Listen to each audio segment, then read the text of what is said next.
Koné, Annie Didis, secrétaire technique du Conseil national de lutte contre la vie chère. Ce conseil est en place depuis combien de temps? Ça fait 1 an, 1 an et demi? Alors, ce conseil a été créé depuis septembre 2014, donc ça fait un peu plus d'1 an.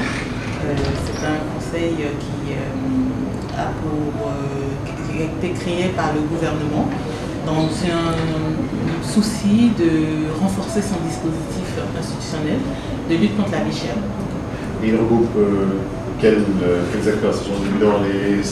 C'est interministériel, il n'y a pas que les représentants des ministères qui sont responsables? Tout à fait. Le conseil est composé de manière paritaire des structures du secteur public, mais également privé, des associations de consommateurs, des centrales syndicales, également des associations des transporteurs notamment. Donc c'est une structure qui se veut vraiment paritaire, aussi bien public et privé, qui prend en compte les ministères chargés des principaux postes des dépenses de ménage. Donc on a mis ça l'énergie, le logement, le transport, la santé, l'éducation, les structures publiques telles que la douane, les impôts, le port d'Abidjan, le port de San Pedro, mais également donc, les représentants des entreprises telles que la CGC, la FIPME, et les principales centrales syndicales. Ce qui fait que, pour vous donner un exemple concret, depuis, par exemple, l'année dernière, si on prend la date du mois d'août 2014 à aujourd'hui, en août 2014 pour les gazoles, on est à 615 francs à la pompe le litre du gasoil. Aujourd'hui, on est à 570, soit une baisse de 45 francs. Et pour le super, on est passé de 755 francs à 620 francs à aujourd'hui, donc soit une baisse de près de 18%. Donc il y a des efforts, le gouvernement fait d'énormes efforts pour réduire le coût du carburant, puisqu'on sait que le carburant vraiment est un entrant dans la quasi-totalité des activités et qui ont un impact direct sur non seulement le transport des individus, mais également des marchandises. Donc c'est pour ça que ce mécanisme a été mis en place et dans l'attente que lorsqu'il y a une baisse, on se retrouve que le consommateur final puisse en ressentir les bénéfices. Malheureusement, ce qu'on observe, c'est que lorsqu'il y a une baisse, il n'y a pas de répercussion, mais par contre, à l'inverse, dès qu'il y a une petite hausse, immédiatement et automatiquement, le transport augmente, aussi bien des personnes que des marchandises. Donc effectivement, on est aussi désolé de ça. Mais alors, quels sont les moyens que vous pourriez vous donner ou qu'on peut envisager pour obliger, on va dire en l'occurrence, les associations de transporteurs ou les syndicats de transporteurs de répercuter cette baisse du prix à la pompe dans leur coût de revient? Quels sont les moyens coercitifs dont vous pourriez disposer ou vous pourriez mettre en place pour obliger les transporteurs à jouer le jeu? Mais non, on ne peut pas les obliger dans le sens strict, c'est-à-dire imposer un prix du transport d'un point A à un point B, vu le système libéral dans lequel on est, et ce n'est pas non plus vers quoi on veut tendre. Vers quoi on veut tendre, c'est vraiment que le consommateur final, que l'Ivoirien, puisse bénéficier des efforts que le gouvernement fait. Parce que chaque effort, c'est en direction des Ivoiriens. Donc il ne s'agit pas de mettre à mal le travail des transporteurs, parce qu'il faut qu'ils vivent aussi de leur activité, mais il ne s'agit pas non plus qu'ils excusez-moi de l'expression, mais qu'ils s'engraissent ou qu'ils s'en mettent les poches des efforts que le gouvernement fait.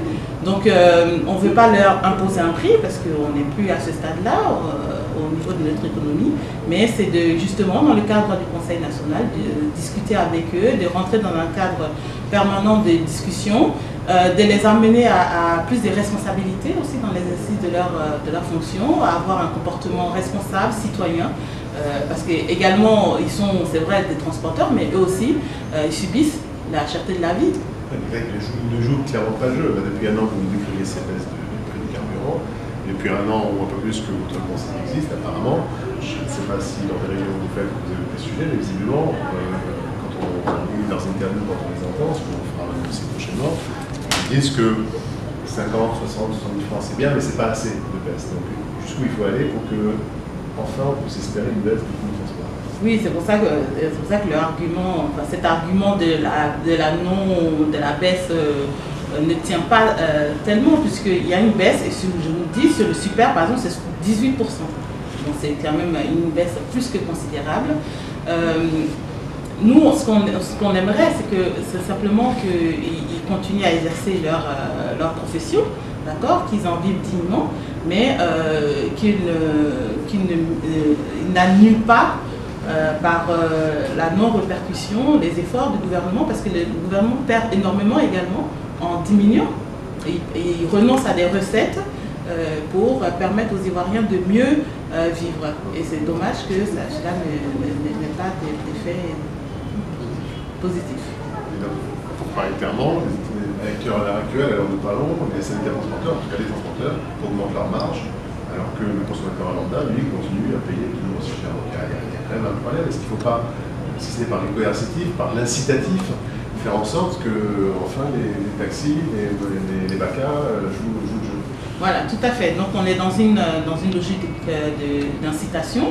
Le ministre Jean-Louis Billon ne cesse à toutes les fois où il a l'occasion de les interpeller, de le faire.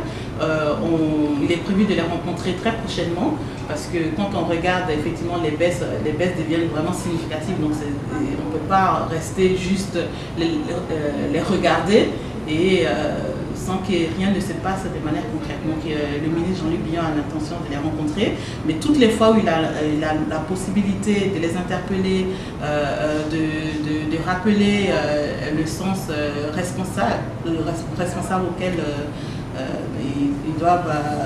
qu'ils doivent avoir dans l'exercice de leur fonction, de leur métier, ils ne cessent de le faire. Donc on rentre dans une logique d'incitation, d'appel à la responsabilité, d'appel à aller dans le sens du gouvernement. Effectivement, donc, pour le moment, nous ne disposons pas effectivement de moyens coercitifs, mais nous ne perdons pas confiance, nous avons foi qu'ils reviendront à la raison. Est-ce que ça se joue aussi également au niveau du ministère du Transport? Alors, je vous entends vous en tant que représentant du ministère du Commerce, mais il y a deux autres ministères qui sont concernés, c'est celui de l'énergie et du pétrole et celui du transport. Est-ce que eux aussi, pour les interlocuteurs avec qui vous êtes en discussion, est-ce que eux aussi essayent un peu de convaincre les transporteurs d'être un peu plus clément avec leurs clients? Oui, tout à fait. Non, le gouvernement est unanime et les efforts que le gouvernement fait sont endossés par l'ensemble des ministères. Donc le ministère des Transports ainsi que l'énergie qui est à la pointe en amont avec ces baisses de carburant sont totalement sur cette ligne. Cette ligne d'ailleurs qui a été dictée par son Excellence le Président de la République, qui impulse donc ces baisses-là dans une logique sociale, impulse ces baisses et donc qui attend également qu'il y ait un réel impact. En attendant cet impact, les associations de consommateurs ou les fédérations qui sont le cadre principal en tout cas grognent évidemment, ce qui est logique. Certaines d'entre elles vont jusqu'à dire si le gouvernement ne fait rien, si les transporteurs n'agissent pas, on va prendre d'autres mesures, par exemple on va appliquer certaines gardes de taxi ou de BACA. Vous pensez qu'il faut qu'on en arrive à ce genre de bras de fer pour des points de force pour obtenir une cause? On espère que non, on espère qu'on n'en arrivera pas là. C'est pour ça que la discussion est ouverte, elle est permanente. Le ministre Jean-Luc Billon a rencontré les assureurs consommateurs pas plus tard que cette semaine, mardi. Ce n'était pas l'objet de la rencontre, l'objet de la rencontre portait sur autre chose, mais toujours dans le cadre de la lutte contre la vie chère. Et cette question du carburant a été soulevée. Donc à nouveau, il les a appelés, les a interpellés à ce qu'ils jouent leur rôle. Donc effectivement, en dénonçant l'attitude des transporteurs, ils sont dans leur rôle. Et on les encourage à continuer à jouer ce rôle-là et à défendre le panier de la ménagère, comme on a coutume de le dire.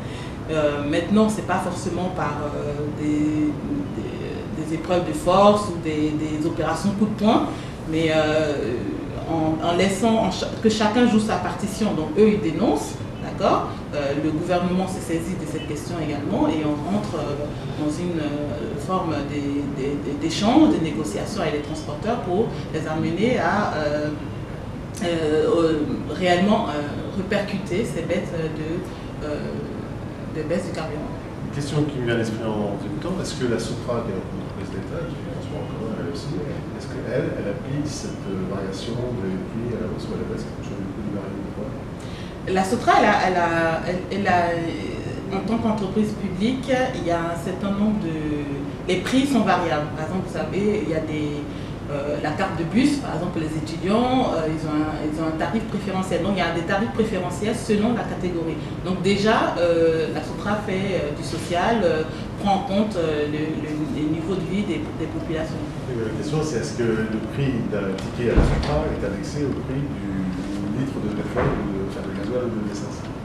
Non, c'est-à-dire que le prix qui est pratiqué pour celui qui monte dans le bus n'est pas variable. Mais comme la plupart de ceux qui prennent le bus, en fait, bénéficient déjà d'un certain nombre d'avantages à travers des abonnements. Donc que ce soit étudiant, il y a un tarif étudiant, il y a un tarif social, il y a un tarif famille nombreuse. Donc il y a déjà la prise en compte au niveau de la SOTRA en tout cas. Donc vous dites en fait que les prix sont déjà très bas et c'est pour ça qu'on ne les baisse pas plus. Ouais. Ça.